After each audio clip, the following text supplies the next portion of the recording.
Good afternoon, everyone. My name is Mara Webster. I'm the program manager here in New York. And we're so excited to have the incredibly talented Richard E. Grant here today. Thank you. I knew you'd done...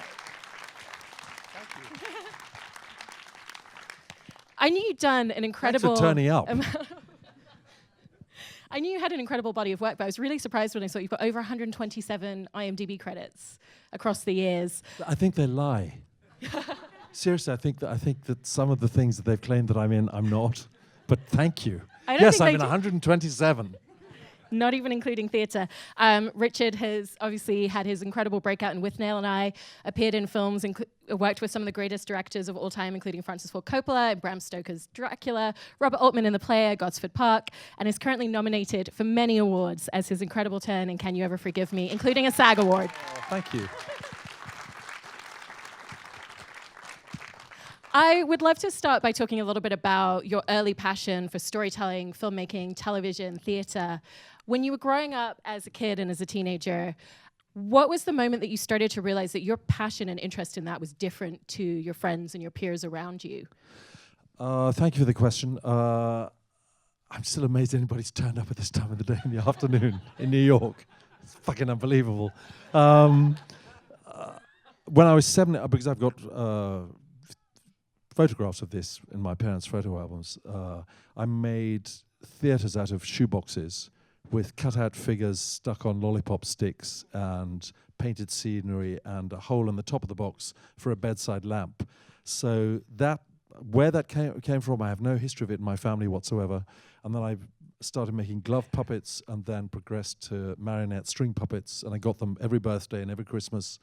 My father built me a marionette theatre in our garage, and I did school plays, and I was taunted and teased for playing with dolls because these puppets were considered dolls in the macho culture that I grew up in, colonial Southeast Africa. So I got inured to the idea that either being mocked or told, no, you'll never do it, from a very early age, and I didn't give a fuck. Sorry. So I think that once I got used to that, of thinking, well, I don't think these are dolls. This is a way of entertaining people and expressing yourself. It seemed just a logical career, but I think nobody ever imagined, I certainly didn't, that I could make, where I grew up, I could make a living out of doing that. That's what other people did. So I'm thrilled and amazed that it's worked out that I've actually done it and earn a living doing it. It's still a miracle to me. So, long answer to your short question. I don't know where that impulse comes from or what it is, but I think it's whether it chooses you or you choose it, I don't know. I think it's in the DNA of who you are somehow. And you mentioned growing up in Swaziland, and obviously you were growing up there with English parents. Do you think that gave you a unique perspective in the fact that you were enriched with multicultural heritage around you? You went to a very multicultural international school, and then moving over to the UK when you were older and assimilating to a new society, essentially? It's very difficult to try, and I think it's like, how do you assess your own performance in something? But what the ethos of the school that I went to with... at which Nelson Mandela's children, his 2 daughters, Zinzi and Zene, were at the school at the time that I was there. We did school plays together. And knowing that they could only see their father on Robben Island once a year, and we were 1,200 miles north in Swaziland, which was called the Switzerland of Africa because it was mountainous and peaceful. We never ever thought that, and I think they didn't either, that their father would ever be released, never mind become the president of the liberated country post the revolution. So multi-faith, multi-ethnicity, acceptance and tolerance of everything was the absolute ethos of the school. And I thought, in a sense, it's almost the best preparation for being an actor, because no matter what age you are, you have to be open-minded, inclusive, curious, and embrace everything that there is out there, because the moment you say, well, you know, I'm a right-wing actor or a left-wing actor, I'm only going to do this, it seems like you're cutting off your foot to please your whatever that expression is. So it just seems an inhumane way to live when I hear people talking like that, I just think, oh, what is wrong with your head that you think that we need to build a wall to keep Mexican drug dealers and terrorists out of the country? You know what I mean? It's like I can't get my head around that. Anyway, does that answer your question? It does, and it's really interesting to hear you talk about how even choosing projects and stories has become something that everyone's boxing themselves in on a little bit. So following that, you went to study drama and English at university. Yeah. Were you going into a double degree with the idea of, I need to have a backup career? If so, what was that? Hi and welcome. I started, so I'll finish. My father said to me, I think my father was so horrified by the idea of my becoming an actor, and he did take me aside and very seriously said to me, you do realize that you're going to spend your life in makeup, in tights, and trying to avoid being sodomized. All of which have come true. And so, he wanted me to have I think he genuinely, I understand this, being a parent myself, that the future of your child, he thought I'd be destitute in tights and makeup and the other. So he said, well, if you can find a university where you can do a degree as well as drama training, which he knew didn't exist, I'll pay for that. So I then found out that there was a place that you could do a degree as well as a drama diploma stretched over 4 years. So that's what I did, and he did pay. So I'm very grateful for that.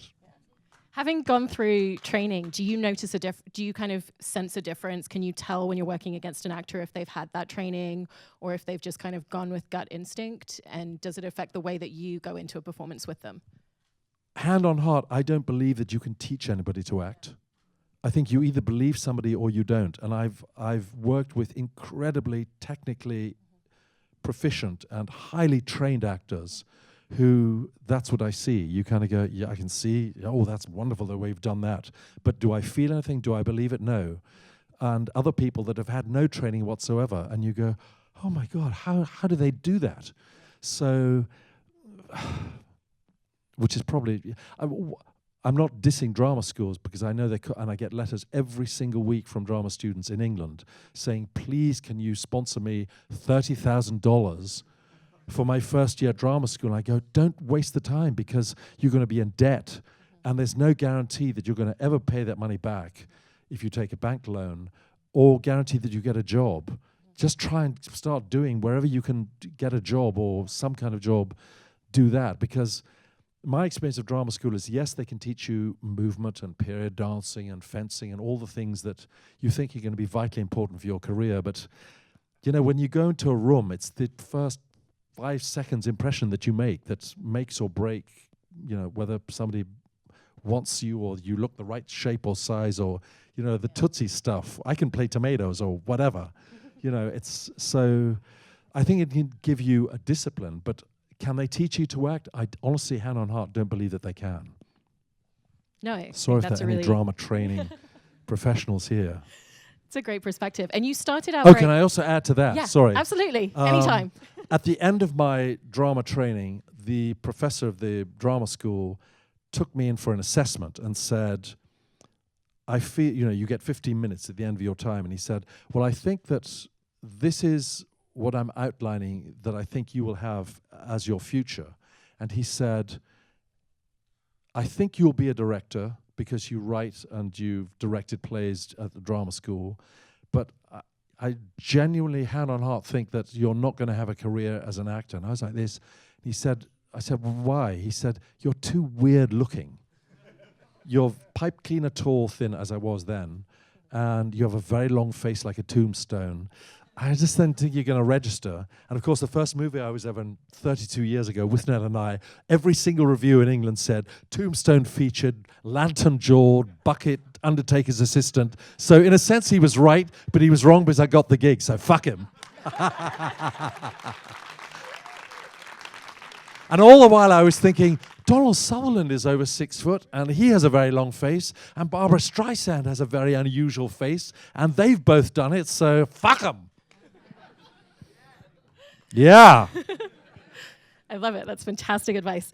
Following studying at university, you then went and worked at a theatre company in Cape Town. Mm-hmm. What are some of the things that, looking back at it, were maybe missteps that you made the first time, or lessons that you learned during that time period that you still use in performances today? The misstep was that it was a multi-ethnic, as it was called then, multiracial company. And it was this peculiar phenomenon that despite the riots that happened through all this Southern African students who refused to be taught in the oppressor's language of Afrikaans, and people went on riot, and people rioted, and people were shot. And I mean, it was just, we felt that we were in the crucible of history in the spring of 1976. And I had the delusion as a young man with, great ideals in the world that by doing left-wing liberal plays, I would somehow help the revolution.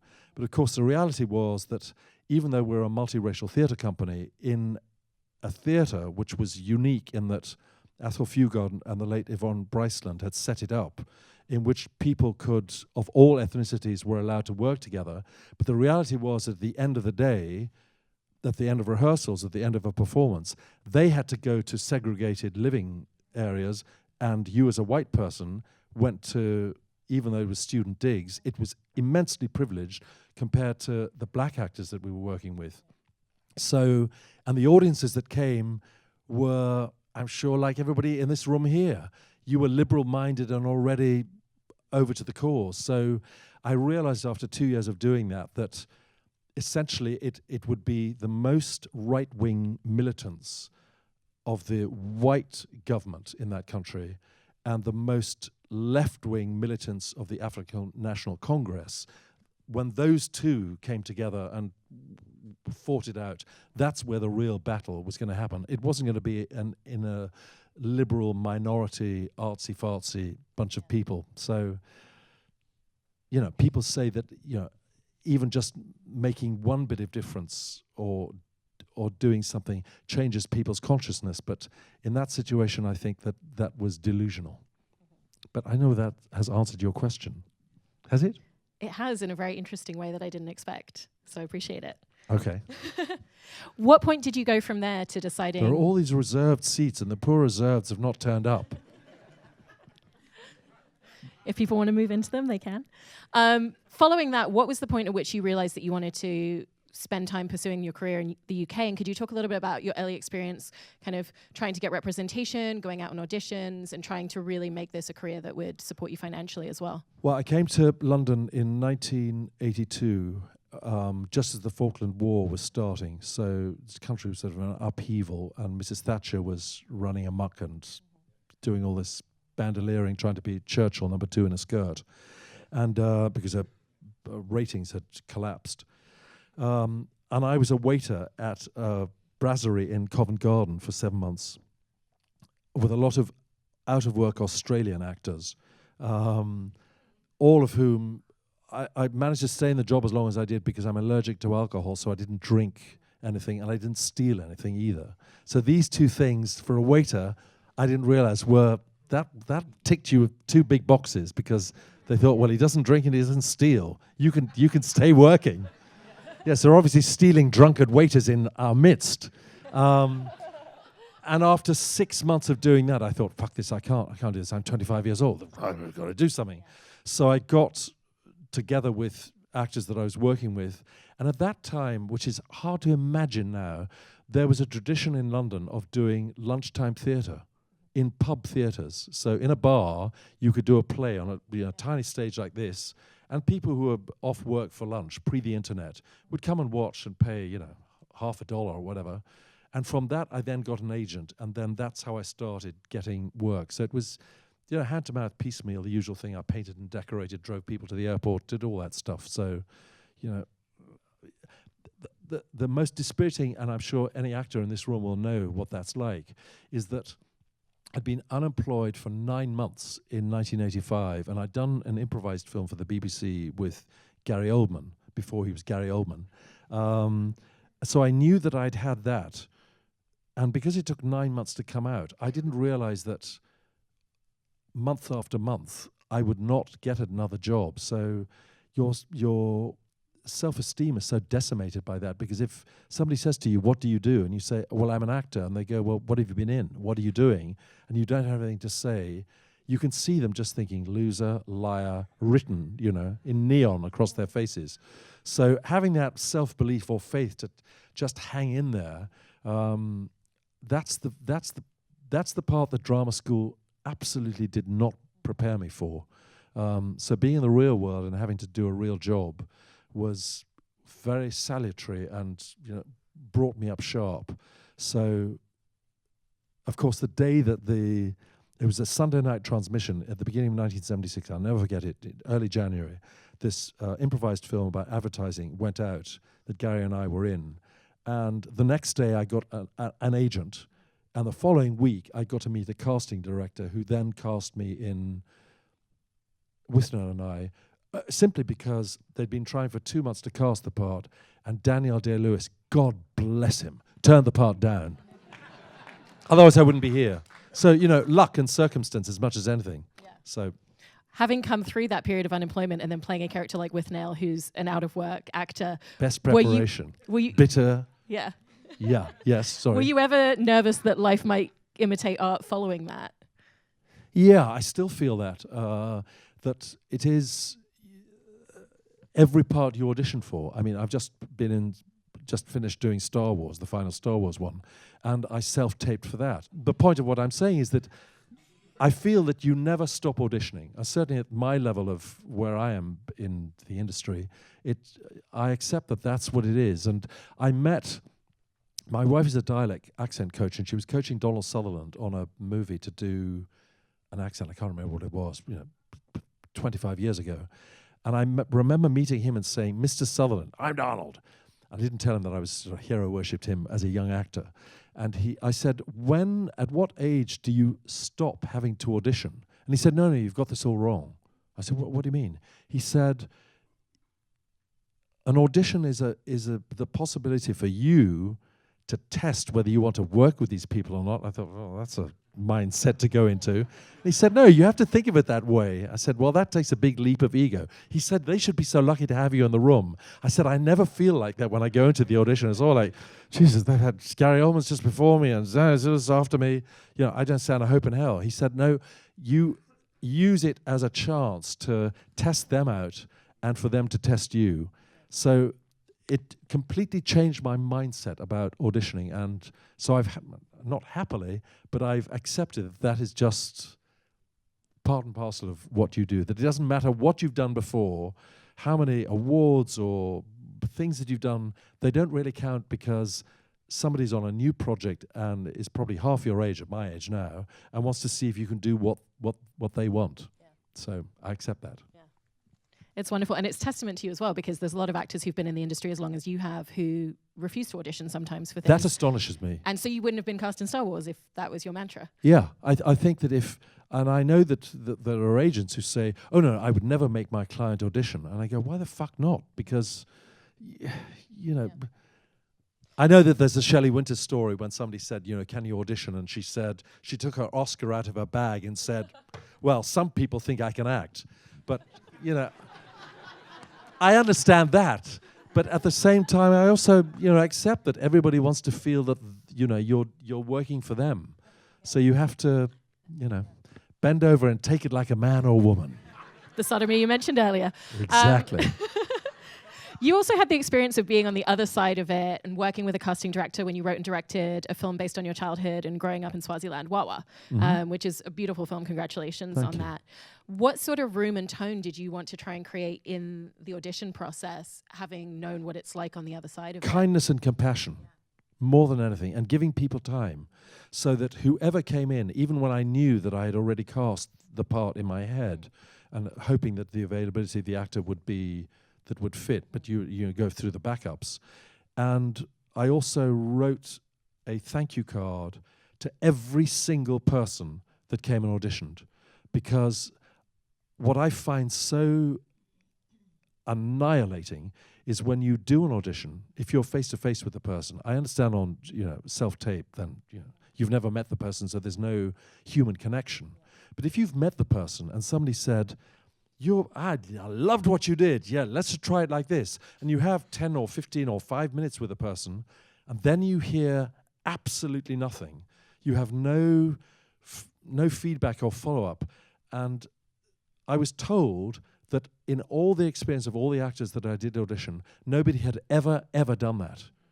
And I thought, well, and I realized that, if you're a big movie director or whatever, you don't have the time or inclination to do that. But how difficult it is to just send an email or text or a stamped thing to say, thank you for coming in, I'm sorry it didn't work out with you. Seems to me. But anyway, I'm obviously in the minority of one. I'm also really interested to hear a little bit about your casting process. Like, Nicholas Hoult was one of the actors that played a younger version of you. Yeah. And that was prior to him really having the big breakout in Skins and movies. He'd obviously been in About a Boy. Yeah. What was it that you saw in him that you thought was really unique and really special that he could bring to that?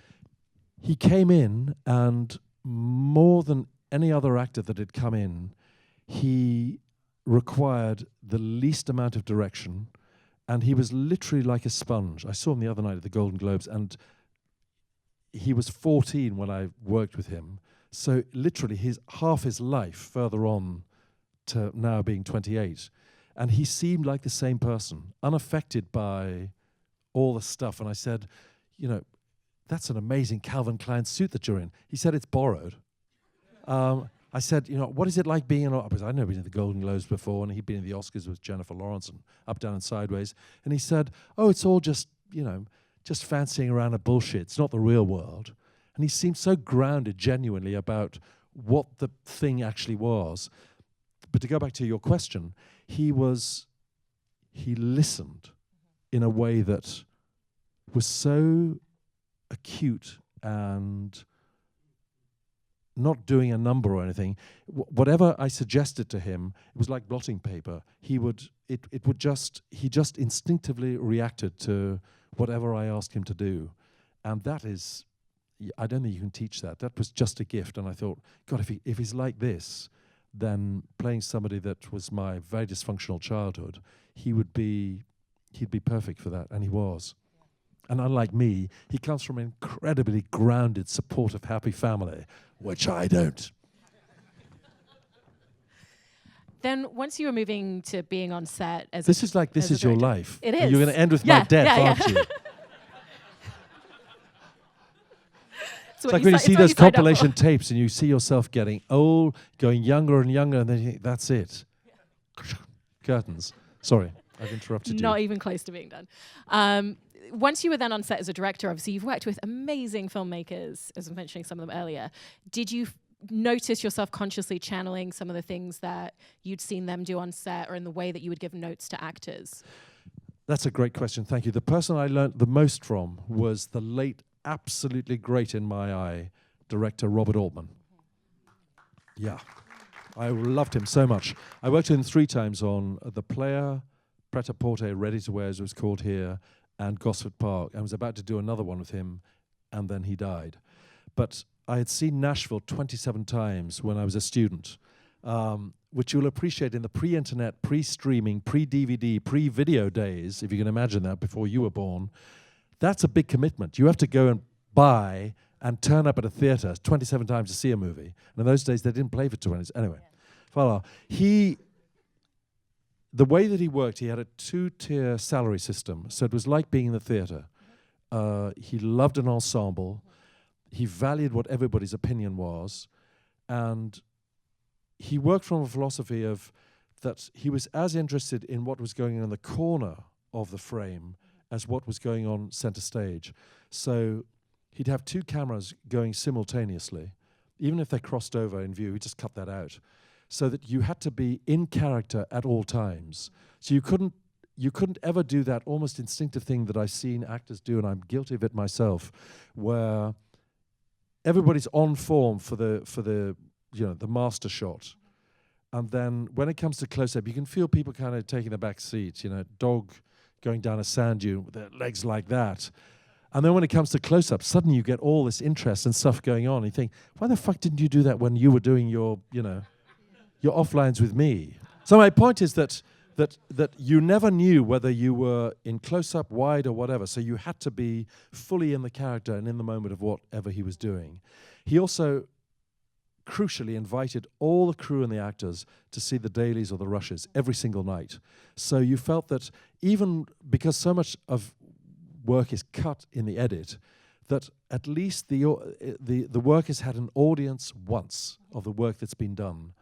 And of course he was so canny about this, because if there are 10 takes of something, and I know from doing this with my own movie, because I absolutely religiously followed this, you have a partisan, but you have an audience before the movie has begun to be edited of which are the takes that work. And out of 6 takes or whatever, you instantly feel and know, watching it as an audience, that's the one that has held the attention or made people laugh or moved people.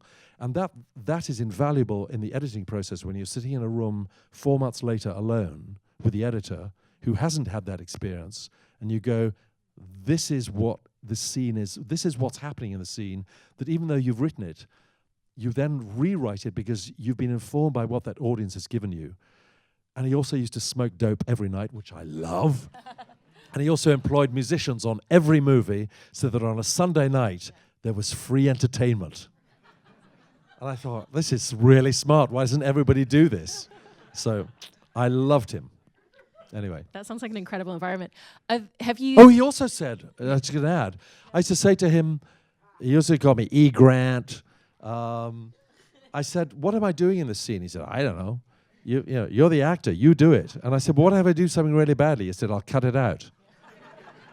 And so he gave you all the responsibility, and in the casting of it, that it was your responsibility to play the part and bring whatever you had to the thing. He wasn't prescriptive in trying to say, well, you've got to do it like this. He didn't micromanage it. Because I worked with one director, a Dutch director, who nobody will ever have heard of, thank God. And he said to me, I was doing a film in Prague, and he said, Richard, what? Every time you're speaking, you're going... I said, what are you talking about, Dirk? And he said, every time you are saying a sentence, you are going... And I said, well, I have to breathe before I speak. He said, no. It's like Frank Sinatra. You'll never hear the breath going in. So the whole movie, I was like this. Yes, I think I'm going to do this. Yes, I think I'm going to do it. He said, yes, that's what I want. Of course, the movie was a total dog and never got released. So there you go. But my point being that he micromanaged every single down to the breath, which was, complete insanity. Yeah. Was Bob Altman didn't do that. What about directors like Francis Ford Coppola and Scorsese? What was their style and approach to you as filmmakers on set? I was on Dracula with Francis Ford Coppola, and the best analogy I can give to this is that we were at in his wine estate in Napa Valley for 3 weeks rehearsal beforehand, and in this big warehouse where the Godfather desk was here, the boat from Apocalypse Now was over here, the cars from the other car movie was over there. So it was amazing to be amongst these sort of iconic talismans of his movies. And I asked him because he used to cook every night for 30 of us. And I said, do you cook every night? He said, I don't know how to cook for 2 people, but I know how to cook for 30 people. And that is essentially how he makes movies, that he likes the social circus and chaos of many people. And there were dogs and relatives and people, and everybody used to turn up during the shooting. He put music on if he felt the scene was great. We said, what about the sound? He said, oh, fuck that, we'll just dub it, afterwards. So you felt that anything was possible. And he was like a ringmaster in the middle of semi-organized chaos. I went straight from that into working, thanks to Winona Ryder, to Age of Innocence, where the director spoke at bullet speed, as you know, Scorsese, and nobody else was allowed to talk. We literally whispered like this the whole time. We said, what the heck? Okay. So the late Michael Bauhaus, the cinematographer who'd done both movies, I said, Michael, is this how Scorsese always works? Because how do you make these big gangster movies and Casino and all this stuff with all these explosions and bodies and blood and whatever, with their noisy, violent, visceral things? And he said, oh no, Richard, it's very, very, it's monastic. We work always very quiet and my idea is like this. And I thought, oh, right, okay. So it was very, I thought it was maybe because he was doing Edith Wharton period movie, which was kind of out of character for him. But he said he always worked like that.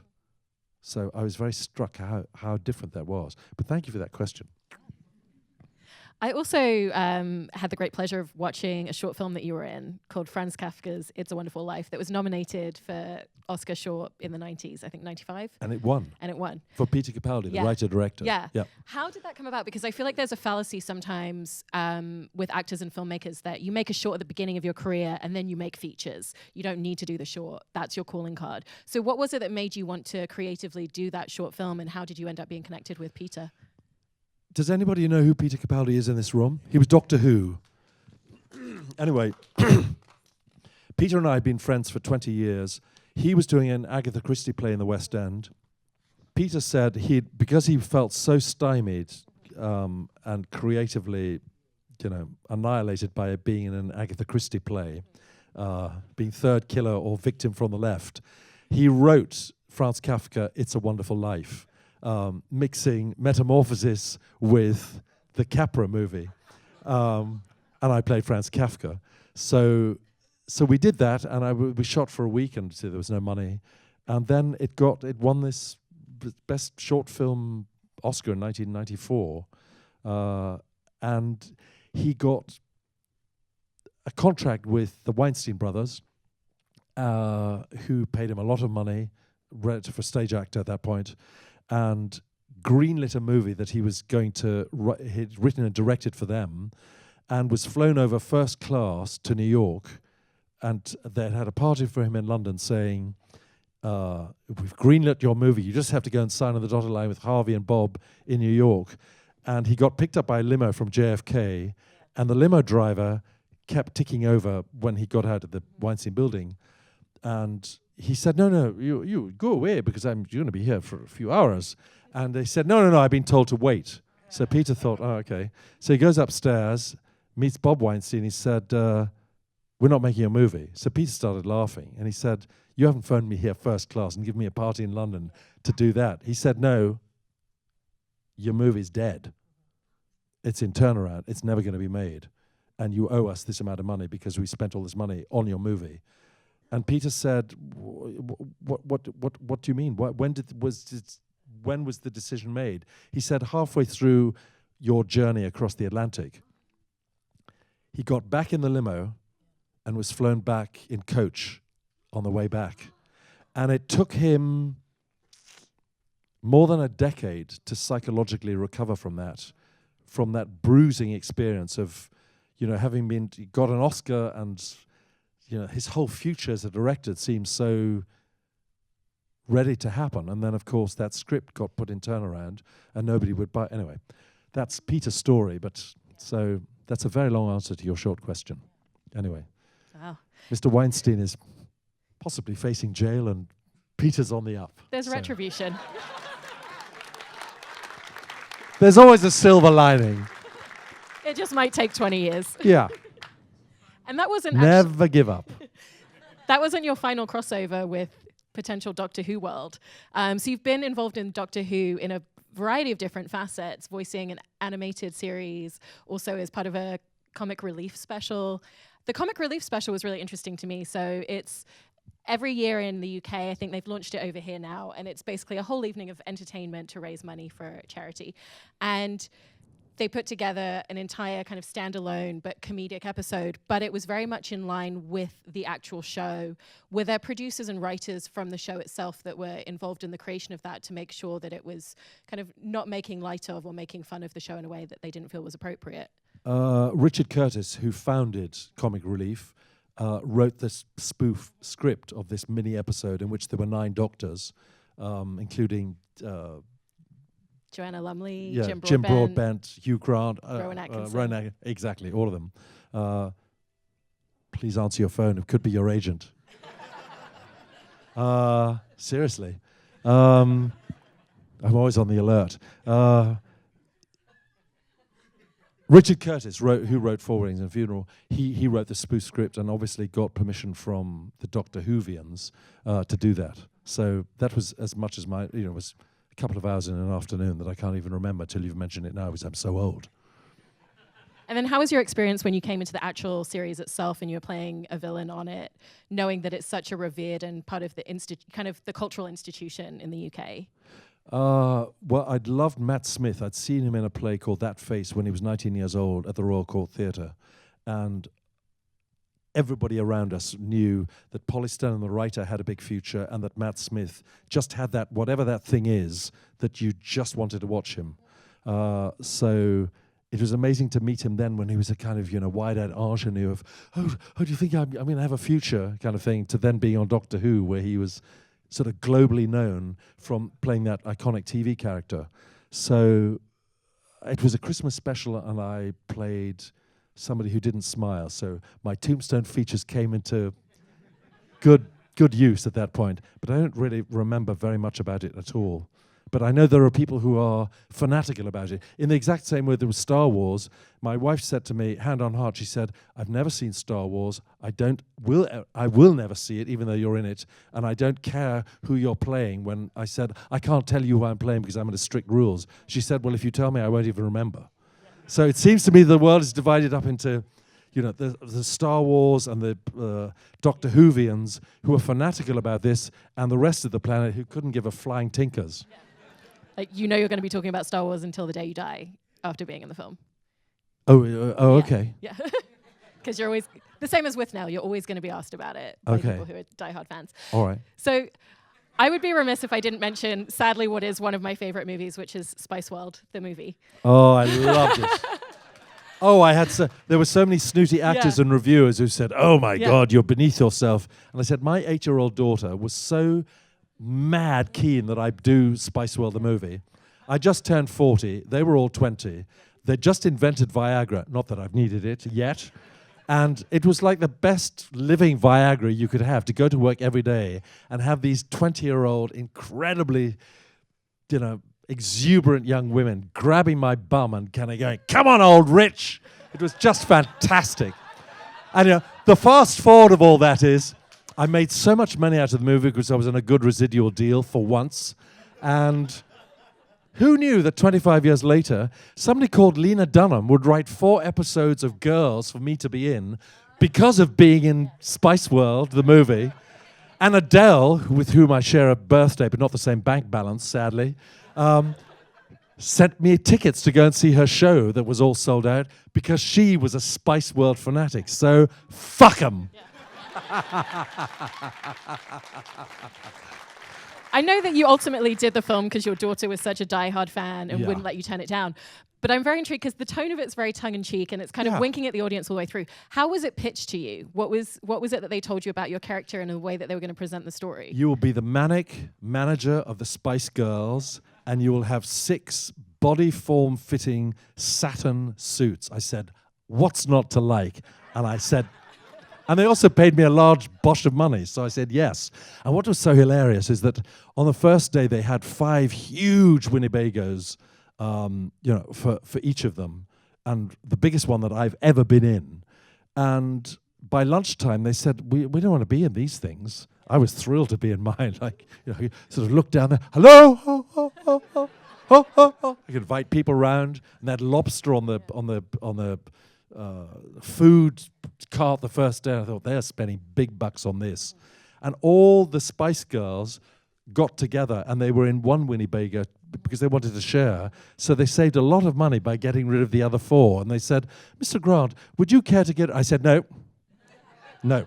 I'm in mine one for the entire duration. So, one and only time. Anyway. And because you briefly mentioned the residuals that you got from that film, I was really surprised to see an interview where you mentioned you actually didn't get any residuals from Withnail, and yet you've remained incredibly involved in the zeitgeist of it. I know a couple of years ago you took part in a BFI screening that was for the anniversary. Has there ever been a moment where you felt resentful of the fact that you didn't get a continued paycheck from this movie that's had such success over the years? It's double-edged because it has completely given me my career and the irony of playing an out-of-work actor, which has led to every job that I've ever got subsequently, I am forever grateful for. And the friendship that I have with the cast, who are still living, who haven't died yet, although we're on a sort of Agatha Christie, who's next? Seriously. And my lifelong friendship with the writer-director Bruce Robinson has countered that. But unfortunately, our equity union is so weak in England. They signed over years ago, decades ago, to American studios coming to make movies in England whereby there were no residuals. So that I have never got one dime of residual from Withnail and I, and it plays on television in England literally on a daily basis, and has been re-released twice in the cinema. We've never got any money because the ownership of the rights have gone on to 5 different companies. So I have met people that have made good money out of doing the movie who have had nothing to do with it whatsoever. But that's just the way that it is. So you have to, we're in a colonial situation. I know what we did to America, so maybe it's payback time. Probably. That's, you know, whereas your SAG contract, I'm so grateful for. Any SAG contract work that I've done, I get residuals. You know, I'm still getting money from Dracula and stuff that I did, 100 years ago. Whereas any English movie, you get nothing. And it's a sore point. So. Understandably so. One of the things I was really intrigued to discover in my dive on the internet was a song that you did with Orpheus in 1997, and it was a song called To Be or Not to Be, where you basically were reciting the famous speech from Hamlet. And I was just very curious about how you got lured into that and what made you want to do that. I can only answer by saying that if anybody's been forced into doing a nude photo shoot or a nude scene, that's what it felt like. I think I was conned into doing it. Somebody said, would you do this with a beat going in the background of To Be or Not to Be? And then they schmuffed it round, and then the next thing I found out, they'd released this poor bastard. It was diabolical. So I think John Gielgud would probably swivel in his grave if he'd had to have heard my rendition of it. But thank you for bringing that up.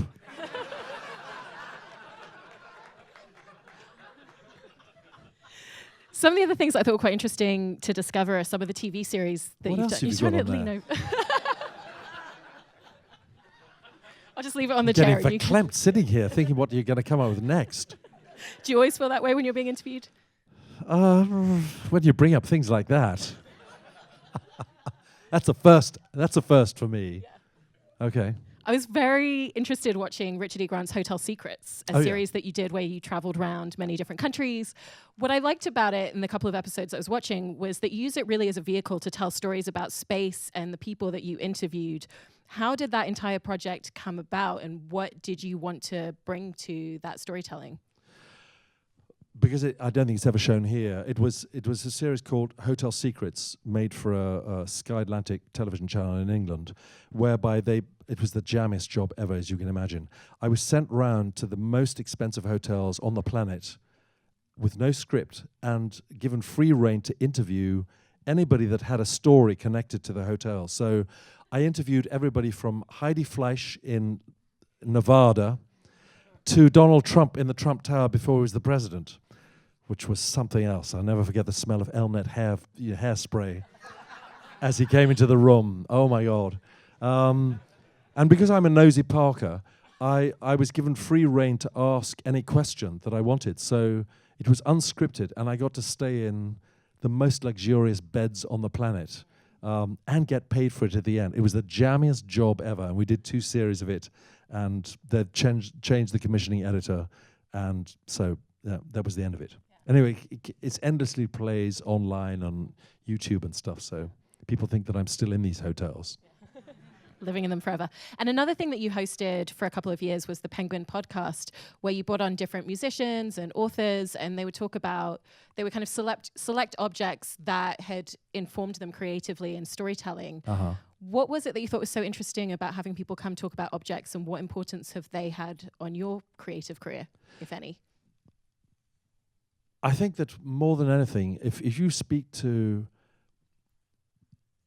and this applies to everybody that I've worked with, at the top of the pile, Meryl Streep on The Iron Lady, down to somebody who is Matt Smith at the beginning of his career, is that the common denominator is that the people that, in my experience, have been the most successful work harder than anybody else.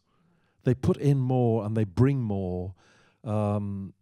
without exception, I've never seen somebody who's just been able to phone it in and still be brilliant.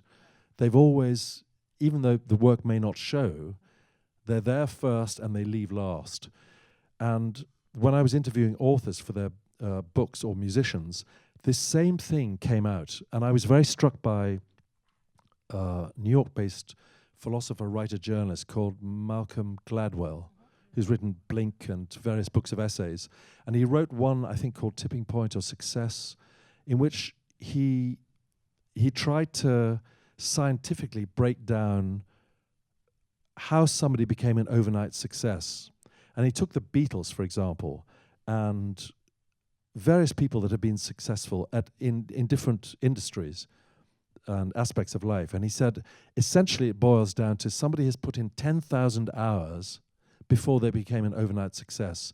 The Beatles, for instance, worked in the Cavern Club, and they were in Berlin doing their shows twice nightly for almost 2 years, honing their skill in front of an audience. So in relation to all of that, the situation that we've got now, or to a lesser extent, of reality television, where somebody goes from an audition cattle market to being on television and to becoming famous within 6 to 12 weeks, and then wondering why the fuck they've fallen off the Grand Canyon into ignominy and anonymity all over again and just dumped by a record company.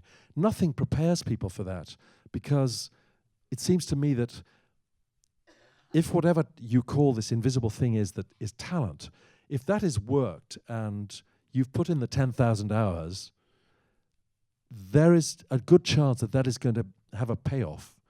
And almost without exception, all the authors and musicians that I interviewed attested to that this was a childhood passion or something that they had put huge number of man-woman hours, transgender hours into achieving what they wanted. Yeah. So that's what I got from that. Yeah. And does that go into individual roles that you're doing, in that you want to maniacally prepare so that when you show up on set, you know that you have that background and that wealth of experience already, even before the cameras are rolling? You try to, but every job is dependent. If you get cast, as I have been, sometimes 2 days before, but somebody's dropped out or dropped dead or whatever, or you've replaced somebody. I should talk properly. You've replaced somebody, and I'm not drunk. Maybe your life experience has prepared you, but what I think is the terror and also the beauty of the job that we do is that every job you start, almost what you've done before is an impediment, because you're trying not to repeat or be expected to do the same thing. Or somebody said, well, don't do that because I've seen that before. I want something different or new. So you've got to be as open-minded and open-hearted to the thing as you possibly can be.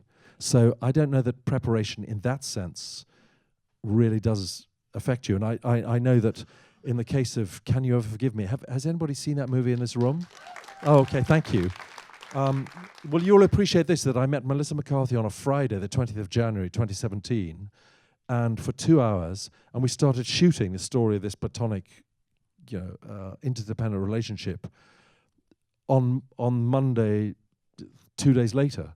So you have to sort of fast forward into an intimacy and be open with a person that's to affect what this friendship is very, very quickly. No amount of preparation can do that. That's just luck as much as anything, that you chemically have this reaction with another human being, and you hope that feeling of love and enjoyment of that other person's personality transmits through the characters that you're playing on the screen.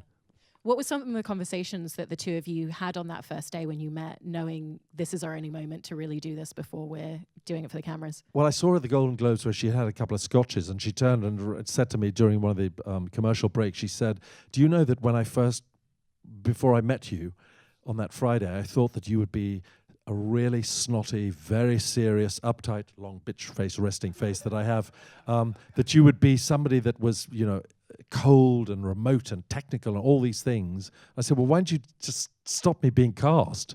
She said, because I didn't have the casting power. I said, oh, if you had, you would have dumped me. She said, maybe. So what her expectation was and who I then turned out to be surprised her. And I suppose in the same way that I had wondered whether playing Lee Israel and seeing the trajectory of her career in the movies, I hadn't seen Gilmore Girls, whether this would be a comic vehicle for the Melissa McCarthy persona that has come to be in her movies. And I realized very, very quickly that she lowered her voice, her center of gravity shifted, she was wearing a wig that had grey roots, and she was 1,000% committed to inhabiting Lee Israel without a smidgen of sentimentality or trying to be lovable to an audience. So that surprised me, that she was so invested in doing that. Yeah. So we both surprised each other. Anyway, we stayed good friends, and she's having my twins in the fall. Thanks for coming. She was obviously playing a character that had a wealth of information and books that she'd written and a lot of source material in playing Lee. But there was very little that was known about Jack, so you didn't have very much to go on in building your character. So did you feel any responsibility to the authenticity of who he was, or you just felt like you really needed to interpret it and create your own vision of who he was? Well, Nicole Holofcenter and Jeff Whitty's script was, that's the roadmap of how clear the thing was. I also knew from the memoir that Jack Hock had a little stubby cigarette holder that he used, and I thought, well, that suggests a kind of certain Peter O'Toole-ish self-image of flamboyance around Greenwich Village that he had. And Arjun, the brilliant costume designer, gave me neo-romantic Spandau Ballet clothes from the early 80s that were now threadbare on an advanced middle-aged man in the early 90s. So that helped a lot of just giving me the kind of street smarts that this near destitute man was living his life like that. The other thing that I found unnerving is that he died at the age of 47, was tall, blonde, from Portland in Oregon. I'm saying like you don't know where Oregon is. So there were no photographs of him. Nobody that were friends with Jack Hock survived AIDS. So from that, I gleaned that he'd probably been disowned or abandoned by his family. And as the titles at the end reveal, that he was finally looked after by the gay men and women, lesbians community group in. You're saying all the words for me. He was looked after by them in his final days. So the other thing that I got from Lee's memoir is that once she had been rumbled by the FBI and was using Jack to fence these remaining letters that she had, she would think that he would get $400 to $500 for one. He'd come back with 2,000, even if he skimmed off the top. So I thought from that, this is somebody that knows how to go out there and have the street smarts to kind of schlenter and,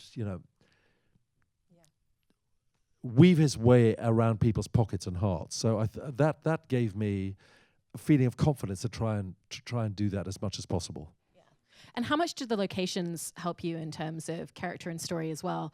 Obviously there's the juxtaposition of sometimes you are in films where you're working against a green screen backdrop, but with Can You Ever Forgive Me, you were really in some of the actual locations in some of the bookstores that were real life Lee had fleeced. Everything was on location.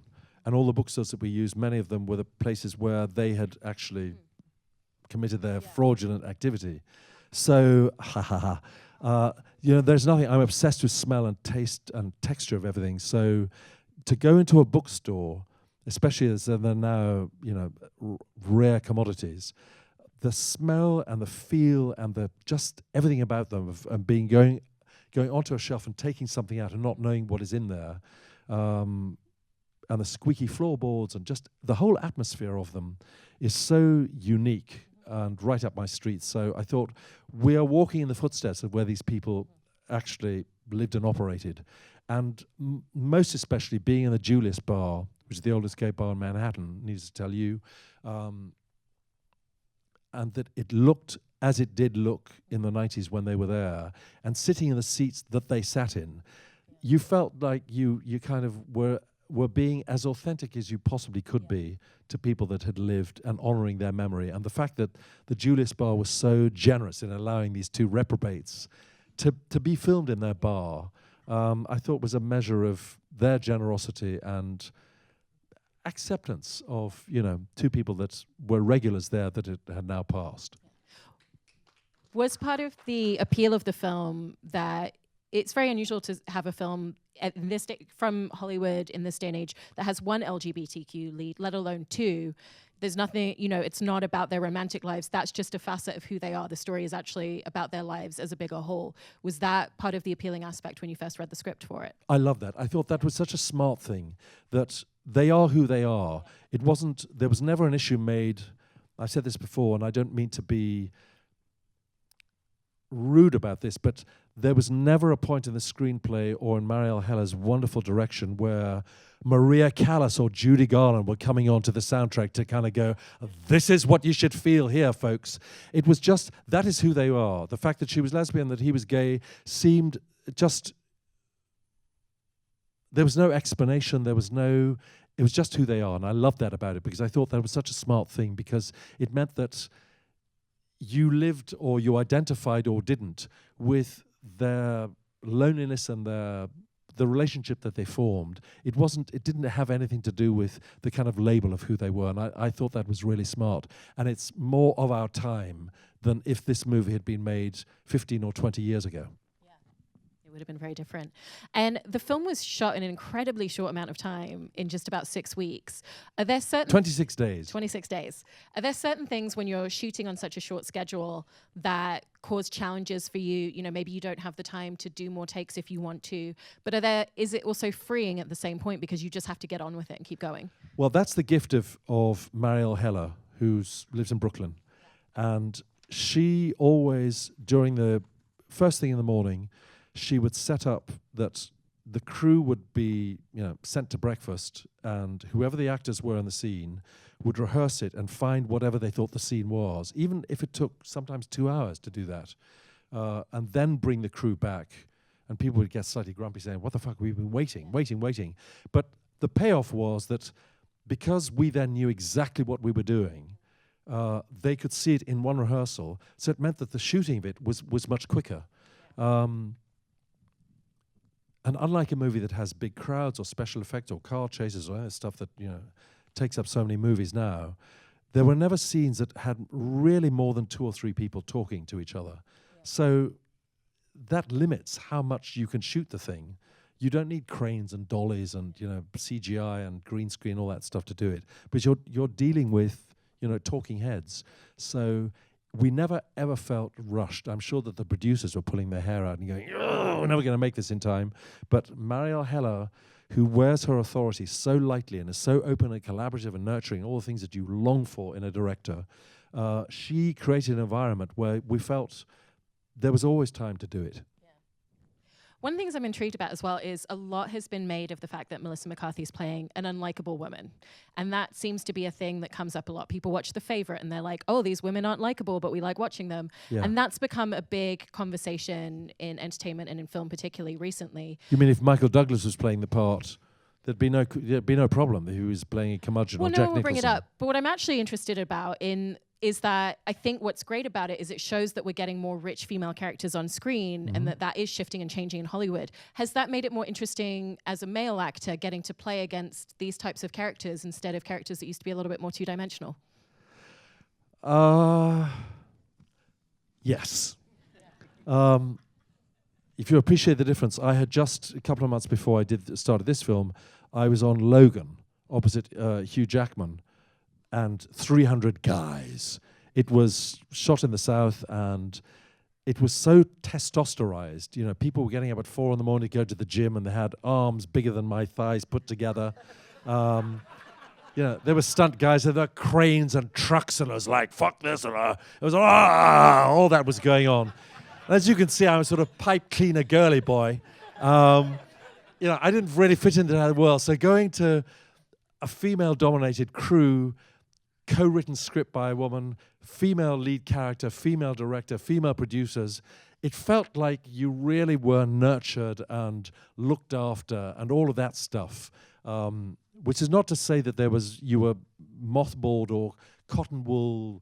It wasn't soft in that way, but it was the contrast and the emphasis on the emotional content of what we were doing, and therefore that makes the characters feel like they're three-dimensional, as opposed to having a gun and having a dot here, which you know there's an explosion's going to come out in my brain in post, or you have to walk around and kind of like, all that stuff. It was an enormous delight to do this film compared to the other one. I wanted to ask Although you I've questions. got very good residuals on Logan, I'm so grateful.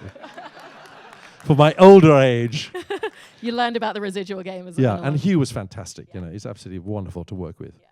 I wanted to ask a few questions that we have from our audience here. Which you can be wonderful if you're getting $65 million for a movie, don't you think? Makes it easier. I have a question from Addie, which is, what's the most random way that you've ever gotten a gig? Where are you? Who's asked the question? What's the most random way that you've got a gig? I was friends with them in undergrad, and then 4 years later they were in the city, and we met up, and then we did a reading. And it was the least planned way I've ever gotten anything in my life. Okay. I had done a movie called How to Get Ahead in Advertising, playing a man with two heads who talked. Thank you. And as I was walking out of the premiere screening in London, a man in a cap, baseball cap, said to me, "Hey, I'm Steve Martin." I said, "Oh, really? Oh, you are Steve Martin." He said, "Yeah, I'm doing a movie called LA Story, and there's a part in it. Would you read it and would you do it?" And I said, "Yes, I will." And then the second most random one was I was at the premiere of Hudson Hawk, which I'd seen it. It was such a dog. And I thought, Hannah Hart thought I would never, ever work in Los Angeles ever again. And I got a tap on the shoulder, Robert Altman, sitting with Tim Robbins. And I said, "What are you guys doing here?" They said, "We're doing research." I said, "Research?" He said, "Yeah, on how Hollywood works." And I said, "Bob, you do not," I was already met him. I said, "You do not need to do this," because I'd been on a movie that then collapsed a couple of years before. And I said, "I will never, if you sit through this movie, you will never speak to me again because it's so bad and I'm even worse in it." And he said, "I don't care." And he leant forward and he said, "I'm doing a movie called The Player, and I want you to play a screenwriter who sells his soul to the devil in it. Will you do it?" And I said, "Yes, for nothing." He said, "Even better." So those are the two most random things that I've had. But thank you. I'm glad yours worked out. You had to wait 4 years. Okay. Thanks for the question. Our next one is from Darren. I talked so long, sorry. Who's asking, is there a dream role that you would still like to play in your career? The one that's being written right now somewhere who just thinks, that's the guy that I want to have in this movie and will completely surprise me. Yeah, that's and what on I the like flip to do. of that, from JD was wondering, what's the favorite role that you've ever gotten to do and why, out of all of them?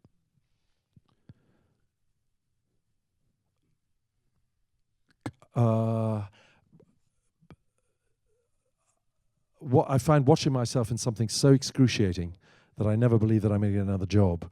But so writing and directing a movie about my very dysfunctional childhood, adolescence, was the most creatively satisfying because I was in charge of the writing and going back as a middle-aged man, post-psychoanalysis, to recreate my childhood with an amazing cast in the locations where all of this stuff happened to me. So that was the thing that I feel I have had the most fulfillment out of, because you will know as an actor you have no control, whereas as a writer-director, you can't control the distribution or how people are going to react to the movie, but 120 people ask you on a daily basis, do you want this here, or do you want that there, or do you want this like that? And you have to have answers, and I love that because I'm a control freak and detail obsessive. But thank you for your question. Have you been tempted to direct any other projects? And given that Wawa was about your own personal life, would you be interested in directing stories outside of your own experiences? Yeah, I have, and I've had 2 other indie movies that collapsed 4 weeks before we started shooting because the last 10% of the finance eluded us. Having told we got it, and then eluded us. So I'd like to do it again, but I don't know how many years I've got left as I'm about to crack 62. I wanted to end by just asking you about the awards circuit that you've been on the last few months. I know that you've mentioned that this has been one of the first times that you've really had to go and do all One these. of the first, it's the only time. It's never happened to me. Never been nominated for anything. So I was just curious, having been through it over the last few months and we're in the final home stretch of it, what have been some of your favorite moments along the way and experiences of doing this? It's been absolutely astonishing. And the generosity of Americans towards a non-American has absolutely overwhelmed me. I'm going to cry. Going to the governor's ball, which was the honorary Oscars for people that knew that it already won, Cicely Tyson and Lala Schifrin, and I can't remember who else was there that night. And I was standing with Melissa McCarthy, and a voice, very loud voice, said to me, "You are perfect! Your movie is perfect!" And it was Tom Hanks. So it has Tom Hanks here, and directly behind him was Steven Spielberg. That was a completely discombobulating, surreal, upside-down inducing experience. And then Melissa and I did a sort of victory tour, it felt like, going around the room. And, you know, Clint Eastwood, "Oh, how do you do?" Lady Gaga, "How do you do?" Oprah Winfrey, "How do you do?" And then, you know, being at the Golden Globes on Sunday night, and people said, "Oh, you know, you must feel so bad that you didn't win." I said, "Didn't win? I was in the room. I was nominated. I was sitting at a table next to Emily Blunt and opposite Dick Van Dyke. That's win, win, win." So, thank you. Thank you very much for having me. Thank you so much.